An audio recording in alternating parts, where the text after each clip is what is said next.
തുടർച്ചയായി ഈ സംഘപരിവാർ ഹാൻഡിലുകളിൽ നിന്നൊക്കെ ഇപ്പോൾ പൃഥ്വിരാജിനെതിരെ വ്യക്തി അധിക്ഷേപം അടക്കമുള്ള വന്നിട്ടുണ്ട്. ഇപ്പോൾ കഴിഞ്ഞ ദിവസം ഗോപാലകൃഷ്ണൻ പൃഥ്വിരാജിൻ്റെ ഭാര്യയെ പോലും അധിക്ഷേപിച്ച് പിന്നീട് മാപ്പ് പറയുന്ന കാര്യമൊക്കെ നമ്മൾ കാണുകയുണ്ട്. ഇപ്പോൾ ഇന്നത്തെ ലേഖനം അവസാനിക്കുന്നത് കുറേ ചോദ്യങ്ങൾ വെച്ചിട്ടാണ്.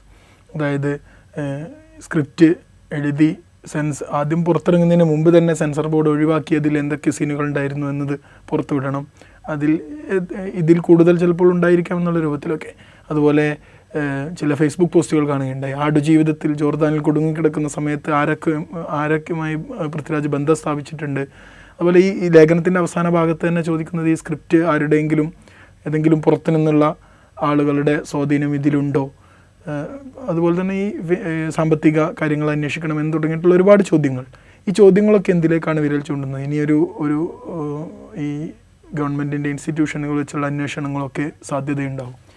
ഈ ചോദ്യങ്ങളിലൊന്നും ഒരു അന്വേഷണം ഉണ്ടാവുമെന്ന് ഞാൻ വിചാരിക്കുന്നത്. അതിപ്പോൾ ഈ സ്ക്രിപ്റ്റിൻ്റെ ഒറിജിനൽ രൂപത്തിൽ കൂടുതൽ എന്തെങ്കിലും ഉണ്ടായിരുന്നോ എന്നുള്ള ചോദ്യം, അതുപോലെ സ്ക്രിപ്റ്റിന് ആരെങ്കിലും പുറത്തു നിന്നുള്ള ഇൻവോൾവ്മെൻറ്റ്, അതായത് ഇൻസ്റ്റിഗേഷൻ ഉണ്ടായിട്ടുണ്ടോ എന്നുള്ള ചോദ്യം, പിന്നെ എവിടെ നിന്നൊക്കെയാണ് ഇതിന് സഹായം കിട്ടിയിരുന്നത്, അതുപോലെ ഈ ഷൂട്ടിംഗ് സെറ്റിൽ ദേശവിരുദ്ധ ശക്തികളുണ്ടായിരുന്നു എന്നുള്ള ചോദ്യം, ഇതിനെക്കുറിച്ചൊന്നും അന്വേഷണം ഉണ്ടാകുന്നത്. ഈ ചോദ്യങ്ങളൊന്നും അന്വേഷണത്തിന് വേണ്ടിയിട്ടല്ല. ഇത് സത്യം പറഞ്ഞു കഴിഞ്ഞാൽ ഈ സംശയത്തിൻ്റെ നിഴലുണ്ടാക്കാനുള്ള ചോദ്യങ്ങളാണിത്. ഇതിൻ്റെ ബെനിഫിറ്റ് അവർ ഇപ്പോഴല്ല എടുക്കാൻ പോകുന്നത്. ഇതൊരു പൊളിറ്റിക്കൽ സിനാരിയോ ക്രിയേറ്റ് ചെയ്യാണ്. എങ്ങനെയാണോ ഇപ്പോൾ ലവ് ജിഹാദ് എന്ന് പറയുന്ന ഒരു ഇല്ലാ കഥ കൊണ്ട് ഏത് വിധത്തിലാണോ ഒരു പൊളിറ്റിക്കൽ ബെനിഫിറ്റ് ഉണ്ടാക്കാൻ ശ്രമം നടത്തിയത്, എവിടേക്കാണോ പൊളിറ്റിക്കൽ ബെനിഫിറ്റ് ഉണ്ടാക്കിയത്, അതുപോലെയുള്ള ഇല്ലാ കഥകൾ ക്രിയേറ്റ് ചെയ്യാനുള്ള ചോദ്യങ്ങളാണ് ഇതൊക്കെ.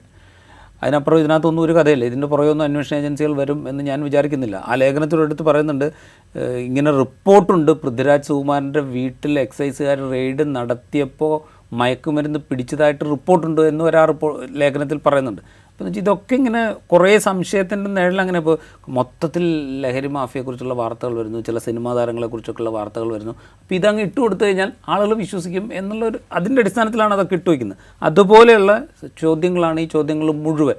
അതിനകത്തൊന്നും ഒരു കഥയില്ല. ഇതുപോലെ സംശയത്തിൻ്റെ നിഴലുണ്ടാക്കുക എന്ന് പറയുന്നൊരു പണി RSS കുറേ കാലമായിട്ട് ചെയ്തുകൊണ്ടിരിക്കുന്ന, ഏതൊക്കെ കേസുകളിൽ എങ്ങനെയൊക്കെ ചെയ്തിട്ടുണ്ട് നമ്മളൊന്ന് ആലോചിച്ച് നോക്കുക. ഇത് നിസ്സാരമാണ്.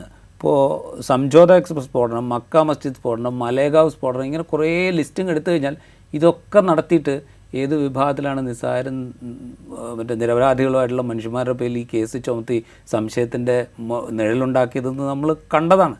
അപ്പോൾ ഇതുപോലെയുള്ള പണി എടുക്കുക എന്നുള്ളത് അവരുടെ ഒരു പണിയാണ്, അവരുടെ ഒരു ജോലിയാണ്, അവരുടെ ഒരു രീതിയാണ്. അത് തന്നെയാണ് ഇവിടെയും സംഭവിച്ചുകൊണ്ടിരിക്കുന്നത്. അത് വായിച്ചുകൊണ്ടിരിക്കുന്ന ഒരാൾക്ക് വായിച്ച് കഴിയുമ്പോൾ ഈ ചോദ്യത്തിലൊക്കെ ഒരു കഴമ്പുണ്ടല്ലോ എന്ന് വേണമെങ്കിൽ തോന്നാം.